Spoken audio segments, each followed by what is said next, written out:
Tonight I'm going to show you not only what tools you need to get started in woodworking, but why you need them. But first of all, I would like to thank all of you that are subscribing to the channel, that are watching the videos, that are buying the plans on my website and buying the merchandise. I love hearing the comments and seeing the stuff you're working on. You guys are what makes it worth it, so thank you. In all the comments and the emails that I get, I hear a lot of you that are just getting started in woodworking and trying to set up your shop and trying to get the right tools and trying to figure out how to arrange everything and how to make it functional. So I could take the approach of, here's 15 tools you need to go buy right now, and you'll have no idea what to do with them or why you need them. Or I could tell you exactly why you need those tools, and then you could determine if you need it for the project you're working on. So welcome to your beginning class on woodworking tools and what they're used for. I borrowed this chalkboard from my wife and some of her chalkboard markers in order to draw out and explain some things. Before we get into any of the tools, I want to list off some of the basic woodworking operations that you're going to be doing. One of the first skills of woodworking that you need to be able to do is cut straight lines. This is the foundation of every project you're going to do. You got to be able to cut a straight line. The next thing you got to be able to do is cut a curved line. This could be curved or zigzag or swirls or anything. The next thing you need to know how to do is drill holes. You need to know how to sand. You also are going to need to do some cleanup because, as you know, woodworking makes a big mess. And finally, you're probably going to need to do some edge work. This is things that you do along the edge of a board. Within this first category of cutting straight lines, there's generally two different types of lines you'll need to do. One is with the grain and one is across the grain. Now, when you cut with the grain, that's called a rip. When you cut across the grain, that's called a crosscut. These are your basic woodworking operations. Now, obviously there's a lot more that goes into it, and there's joinery, and there's all kinds of things that continue to advance and make it more complex and more fun. But when you're getting started, this is what you need to look at. These are the operations you need to do. And then you need to match up a tool with each of these operations. So let's talk about the first one.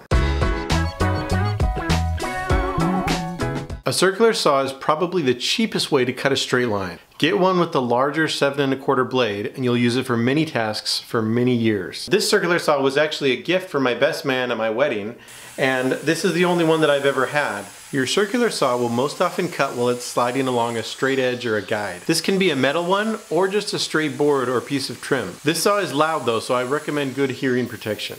Also, the primary reason that someone would get a kickback on this saw is if the wood you're cutting squeezes on both sides of the blade.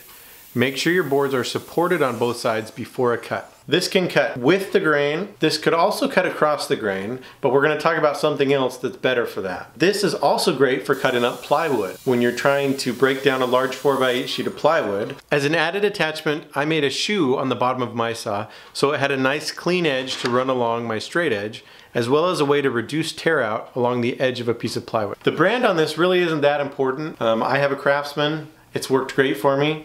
There's lots of other good ones out there. There's another tool that makes it much easier to cross-cut a piece of wood. The miter saw is a stationary tool that is a workhorse in the shop.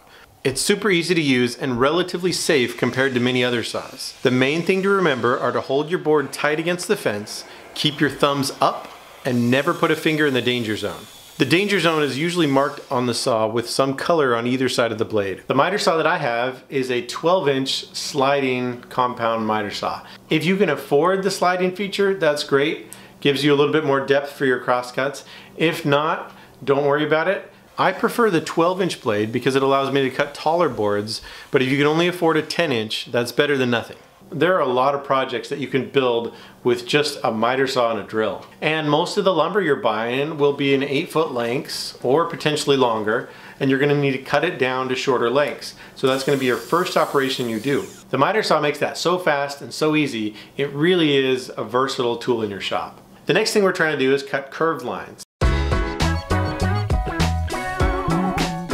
A jigsaw has a long, narrow blade that goes up and down. This allows you to easily turn the saw while cutting to follow a curved line. Most mid-range jigsaws are going to be about the same no matter how many settings they have on the side. Spend your money on good blades though. As you're turning and making those curves, if it's a cheaper blade, it'll flex more. It's gonna start bending out like that. And then you get kind of a funny angle on the end that you gotta do a lot of cleanup on. This is my Jigsaw. Again with this one, the brand is not what's important. I usually aim to get a tool that's kind of in the middle of the road.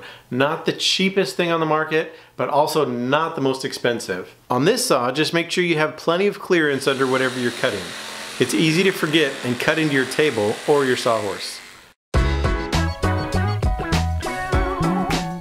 The drill driver is used all the time for drilling holes and driving screws. Make sure to get one with at least 2 speeds. The slow speed is typically for driving screws and the fast one is for drilling holes.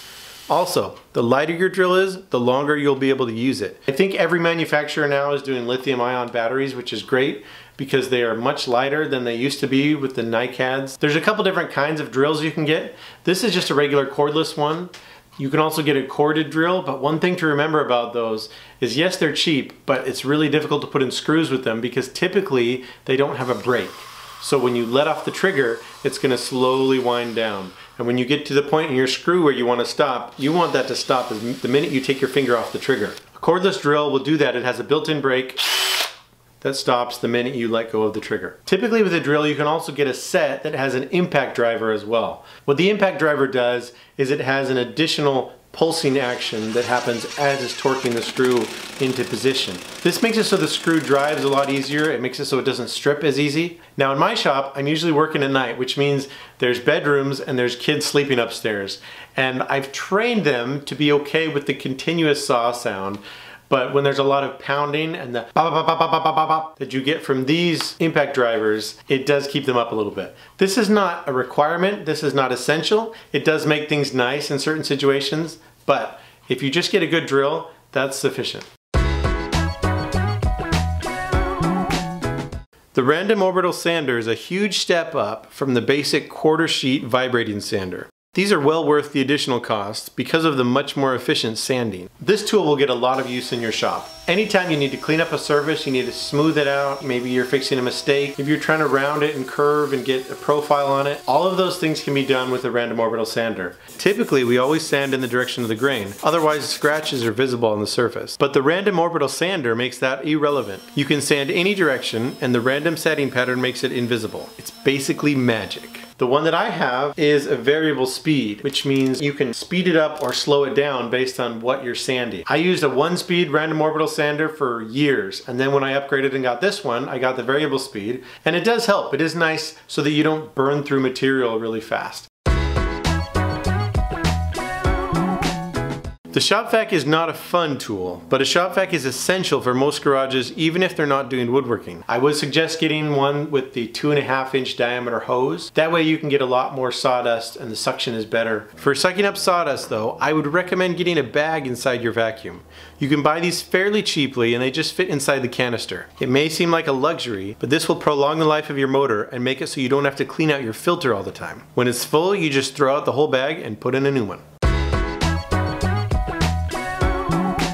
Palm routers are small and lightweight. You can put in a variety of 1/4-inch shank router bits and cut rounded edges, chamfers, grooves, dovetails, or a million other things. This is a cost-effective way to start learning how to route. It's also not quite as scary as the bigger ones.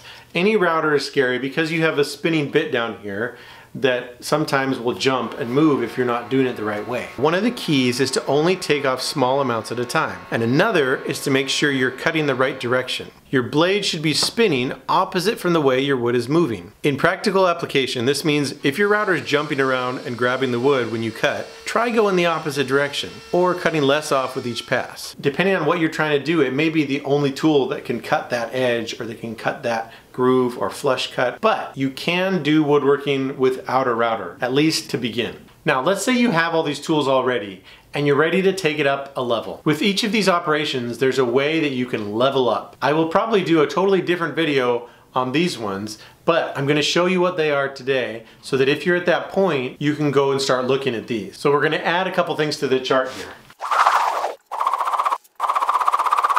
This first column is the beginner tools that you will need. Now, this doesn't mean that they're simple or basic. All of these tools are ones that you will continue using throughout your woodworking. These are just the first ones you need to get in order to do these operations that we've talked about. Once you're ready to level up, the next column here is the intermediate column. So in order to cut with the grain, you're going to be looking at a table saw. A table saw is a very, very versatile tool that can be used for ripping, it can be used for cross-cutting, it can be used for cutting all kinds of things. So that's your first level up tool that you should be getting. For cutting across the grain, don't worry, you've already bought that. That's still the miter saw.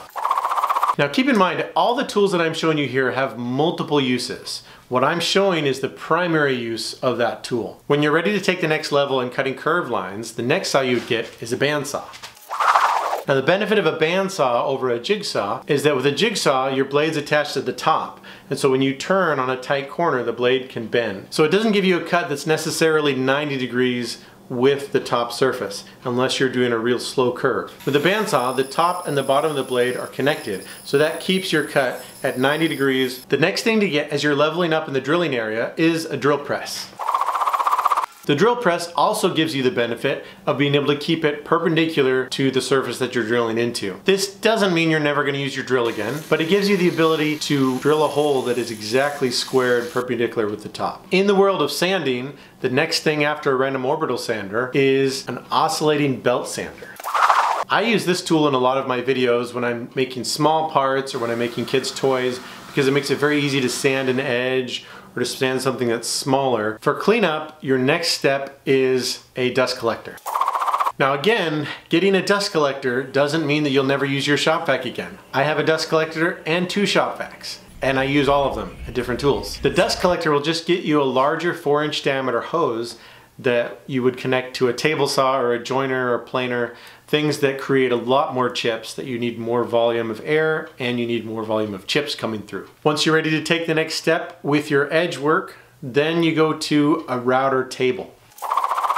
The router table, I think, is a little bit safer than just your handheld router because your router bit is in one place and the router bit is not moving. And you just keep your hands out of the way as you're cutting. Every tool that's on this list, whether it's in the beginner column or the intermediate column, will probably still always be used in your shop. This is not something where you graduate from the beginner tools to the more advanced tools and then you throw away your beginner tools. You want to get tools that you can continue to use because you're always going to need a drill. You're always going to need a jigsaw. You're always going to need a circular saw. There will be things that you have to do with just those beginner tools. You'll notice that I haven't mentioned a planer or a joiner, and that's because I view those tools as nice to have and useful in certain situations, but those are not the tools you're going to be using every day. Yes, there are some people out there that are always planing wood down. There are some people that are always going to be using their joiner every single day, but you can also get by without those. A planer is something that will take the thickness of your wood down to something thinner. Now, for many projects you do, you won't need to take the thickness down because you can buy the lumber in the thickness that you want. A joiner is great for squaring up an edge of a board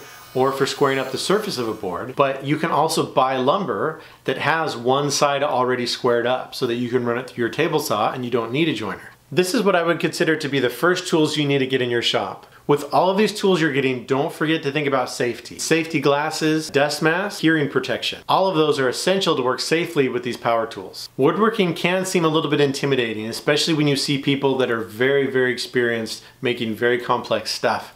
But it doesn't have to be. It can be simple, it can be fun, it can be very functional, it can be beautiful.